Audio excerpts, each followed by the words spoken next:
All right, guys. So in this video, we have already learned about the Southern colonies and kind of the main purpose for the King of England starting the Southern colonies. It's all about the best place to grow crops to simply sell and make money, cash crops. And we talked in the last video that the only place that made sense to grow cash crops was the Southern colonies, because this is where it is warm enough to grow cash crops for the largest portion of the year. The growing season in the Southern colonies is so much longer than in the Middle colonies and New England colonies that it only makes sense for people to buy land to grow cash crops in the Southern colonies. And if you're going to buy land in the Southern colonies to grow cash crops, you want to buy a lot of land so you can grow a lot of cash crops. And so these huge farms that people bought in the Southern colonies are called plantations. And that is why where you're going to find plantations from colonial times is in the Southern colonies. And truthfully, the only people that could afford to buy huge pieces of land for these plantations were wealthier people. And so during the colonial times, it was the wealthier people that would purchase this land in the Southern colonies to start these plantations, to grow cash crops, to make money. So we're going to spend some time in this video looking closely at what a plantation would look like and who you might find on a plantation. So let's kind of get started. Let's say that this plantation is in South Carolina, and let's say that this plantation is a rice plantation, meaning that their main cash crop that they're growing is rice. Now, obviously, we need the owner of the plantation. The owner of the plantation has a very silly name. The owner of the plantation is actually called the planter. And I think that that's really funny because in a lot of plantations, the owner isn't actually doing any of the planting, yet they're called the planter. I think it's pretty silly. And so the planter is going to live on the plantation along with their family, and they are going to live in a really nice house on the plantation. Might look something like this. And the planter's house was actually called the big house, believe it or not, because it is the biggest and nicest building on the plantation.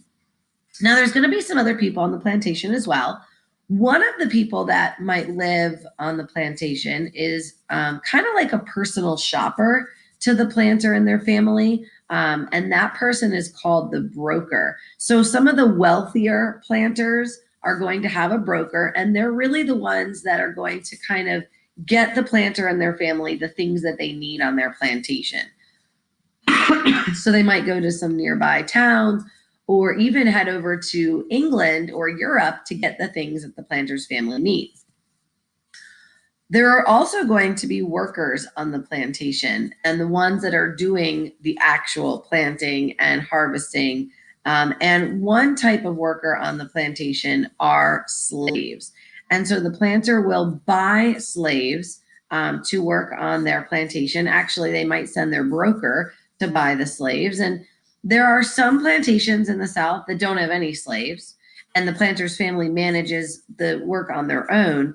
But some of the bigger plantations will have slaves. There could be just a few slaves on the plantation. There could be up to 500 or more slaves on the plantation. And so on the bigger plantations, the planter is actually going to have slave quarters for the slaves to live in, like you can see here. And they're also going to hire somebody and pay somebody to oversee the slaves, make sure they're doing what they need to do. That person is called the overseer. Very clever name there. But what I really want to explain to you is, and we're going to talk more about slavery and slaves a little bit later in our chapters of history. But there is another type of worker you might see on the plantations, something that you might not realize occurred.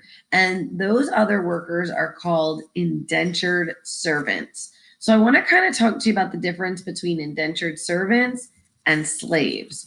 So in order for you to understand that, I'm going to kind of explain to you what an indentured servant is. All right.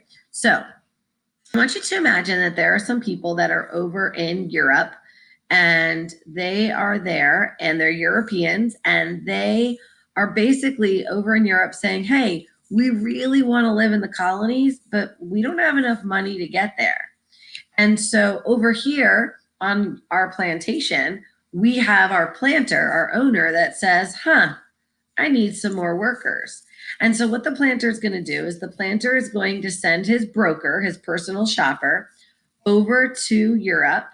And basically, once the broker gets there, the broker is going to find these people that want to live in the colonies and say, hey, my boss, the planter, he's going to pay for your journey to the colonies.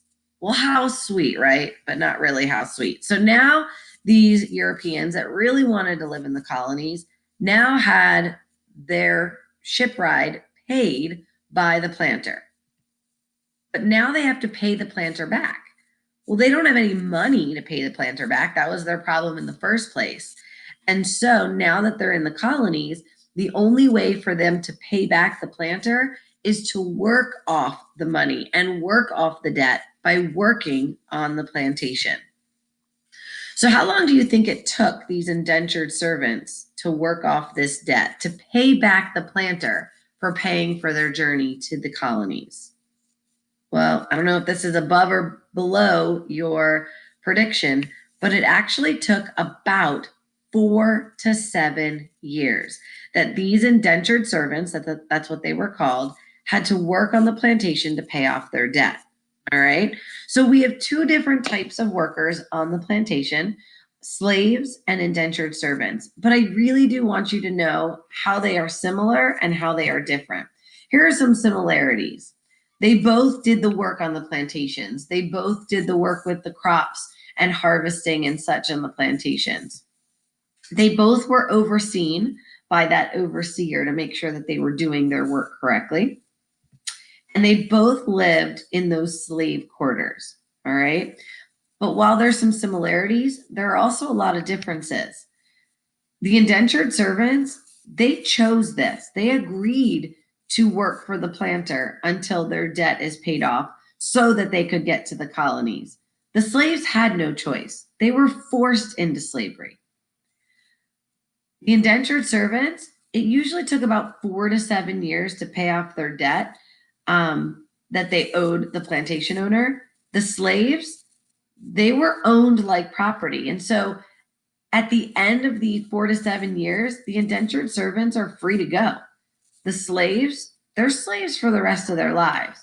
So while they have some similarities, they're both, working on the plantations, living side by side in the slave quarters, there definitely is a lot of differences for how they came to be in that role and how long they are stuck in that role.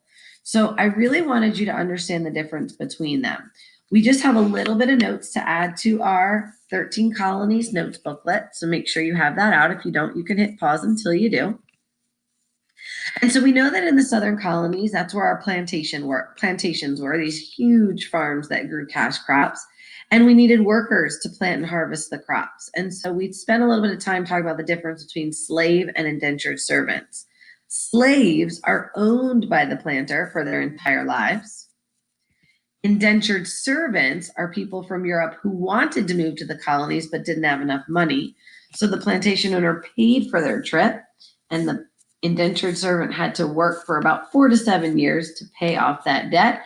And when they did, they were set free. So hopefully that helped to clear some things up about the workers on the plantations.